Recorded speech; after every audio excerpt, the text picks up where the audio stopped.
Assalamualaikum warahmatullahi wabarakatuh. Halo teman-teman, ketemu lagi dengan saya di sini. Kita kembali ke pembelajaran PPKN khususnya untuk para siswa kelas 8. Dan pada video kali ini kita akan membahas bab 6 bagian yang C atau bab 6 bagian yang ketiga. Dan teman-teman yang baru menemukan channel saya, terima kasih yang sudah subscribe, like, dan komen. Dan yang belum, masih ditunggu, sehingga saya lebih semangat lagi membuat video pembelajaran ini dengan dukungan teman-teman dan para siswa. Baik teman-teman dan para siswa semuanya, khususnya kelas 8, kita mulai pembelajaran kali ini. Untuk itu ikuti video berikut ini.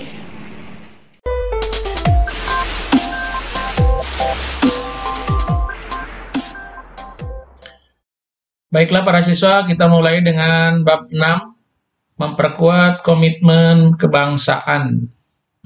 Bagian yang C yaitu tentang Negara Kesatuan Republik Indonesia sebagai satu kesatuan. Ini pertemuan yang ketiga. Pertemuan pertama dan kedua kemarin sudah kita bahas. Sekarang pertemuan ketiga kita membahas yang C tentang Negara Kesatuan Republik Indonesia sebagai satu kesatuan. NKRI sebagai satu kesatuan. Jiwa dan semangat para pendiri negara yang dioperasionalkan dalam jiwa dan semangat 45 dimaksudkan untuk menjaga tetap tegaknya NKRI, Negara Kesatuan Republik Indonesia. NKRI sebagai satu kesatuan, hal ini didasari oleh ketentuan dalam Undang-Undang Dasar Negara Republik Indonesia tahun 1945, yaitu Pasal 1 ayat 1 menyatakan, negara Indonesia ialah negara kesatuan yang berbentuk republik. Dan pasal 37 ayat 5 menegaskan, khusus mengenai bentuk negara, kesatuan Republik Indonesia tidak dapat dilakukan perubahan. Indonesia sebagai satu kesatuan itu dapat dipandang dari berbagai segi. Yang pertama, Indonesia sebagai satu kesatuan politik.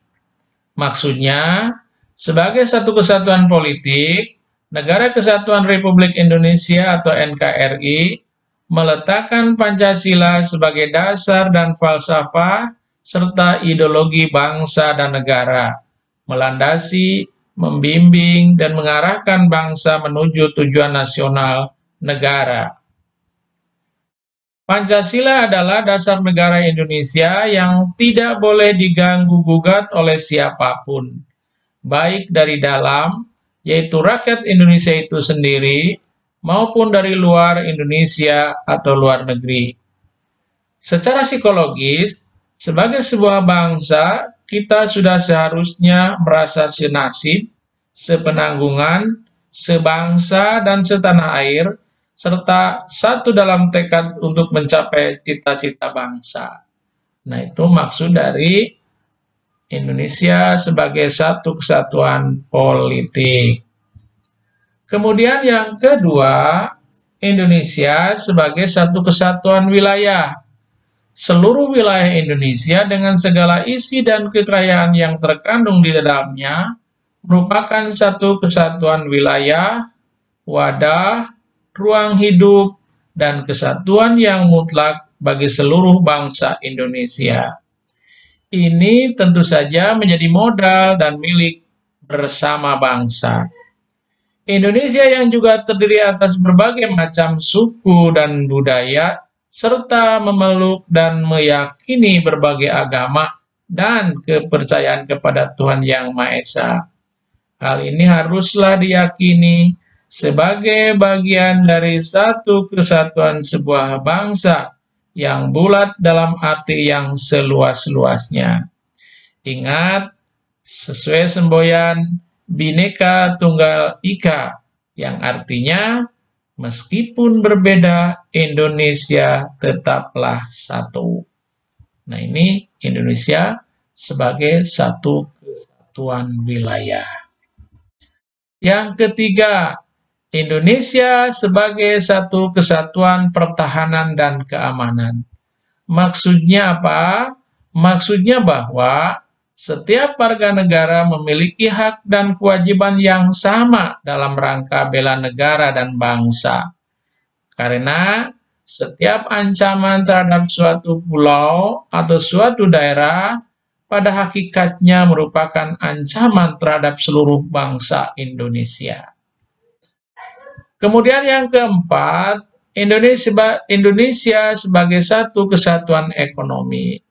Maksudnya adalah kekayaan wilayah Nusantara, baik itu yang berupa potensial maupun efektif, adalah modal dan milik bersama bangsa. Tak ada alasan untuk lebih mementingkan daerah A dan menelantarkan daerah yang lain, atau bahkan menguras atau mengeruk kekayaan daerah B untuk kepentingan daerah yang lain.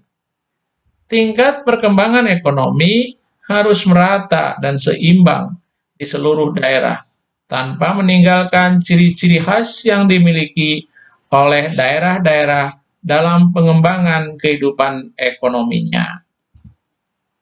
Kelima, Indonesia sebagai satu kesatuan sosial budaya. Masyarakat Indonesia seluruhnya adalah satu. Peri kehidupan bangsa harus merupakan kehidupan yang serasi dengan terdapatnya tingkat kemajuan masyarakat yang sama, rata, dan seimbang, serta adanya keselarasan kehidupan yang sesuai dengan kemajuan bangsa. Budaya Indonesia pada hakikatnya adalah satu, sedangkan keragaman yang ada di dalamnya menggambarkan kekayaan budaya bangsa yang menjadi modal dan landasan pengembangan budaya nasional. Ini Indonesia sebagai satu kesatuan sosial budaya. Jadi budaya daerah merupakan akar budaya nasional. Nah, khusus mengenai wilayah Indonesia, sejarah mencatat pada tanggal 13 Desember 1957, pemerintah Indonesia mengeluarkan Deklarasi Juanda. Deklarasi itu menyatakan bahwa segala perairan di sekitar, di antara, dan yang menghubungkan pulau-pulau yang termasuk dalam daratan Republik Indonesia dengan tidak memandang luas atau lebarnya adalah bagian yang wajar dari wilayah daratan negara Republik Indonesia dan dengan demikian merupakan bagian daripada perairan pedalaman atau perairan nasional yang berada di bawah kedaulatan negara Republik Indonesia. Penentuan batas laut 12 mil yang diukur dari garis-garis yang menghubungkan titik terluar pada pulau-pulau negara Republik Indonesia akan ditentukan dengan undang-undang. Sebelumnya, pengakuan masyarakat internasional mengenai batas laut teritorial hanya sepanjang 3 mil laut, terhitung dari garis pantai pasang surut terendah. Deklarasi Juanda menegaskan bahwa Indonesia merupakan satu kesatuan wilayah Nusantara. Laut bukan lagi sebagai pemisah, tetapi sebagai pemersatu bangsa Indonesia. Saya ulangi, laut bukan lagi sebagai pemisah, tetapi sebagai pemersatu bangsa Indonesia. Dan laut bukan lagi sebagai pemisah, tetapi sebagai penghubung antara pulau yang satu dengan pulau yang lain. Nah, ingat-ingat ini ya. Jadi laut bukan lagi sebagai pemisah, tetapi sebagai penghubung. Berdasarkan Deklarasi Juanda, Indonesia menganut konsep negara kepulauan yang berciri Nusantara. archipelagic state. Konsep itu kemudian diakui dalam Konvensi Hukum Laut PBB 1982, UNCLOS 1982, kepanjangannya United Nations Convention on the Law of the Sea, yang ditandatangani di Montego Bay, Jamaika tahun 1982. Indonesia kemudian meratifikasi UNCLOS 1982 tersebut dengan menerbitkan Undang-Undang Nomor 17 tahun 1985. Yaitu dunia internasional mengakui Indonesia sebagai negara kepulauan. Di situ ada kata meratifikasi. Meratifikasi itu maksudnya peraturan internasional kemudian diundangkan dalam peraturan perundang-undangan di Indonesia. Makanya UNCLOS 1982 kemudian diundangkan dalam Undang-Undang Nomor 17 tahun 1985. Itu namanya meratifikasi. Berkat pandangan visioner dalam Deklarasi Juanda, bangsa Indonesia akhirnya memiliki tambahan wilayah seluas 2 juta kilometer dan sumber daya alam yang dikandungnya. Nah, luar biasa ini.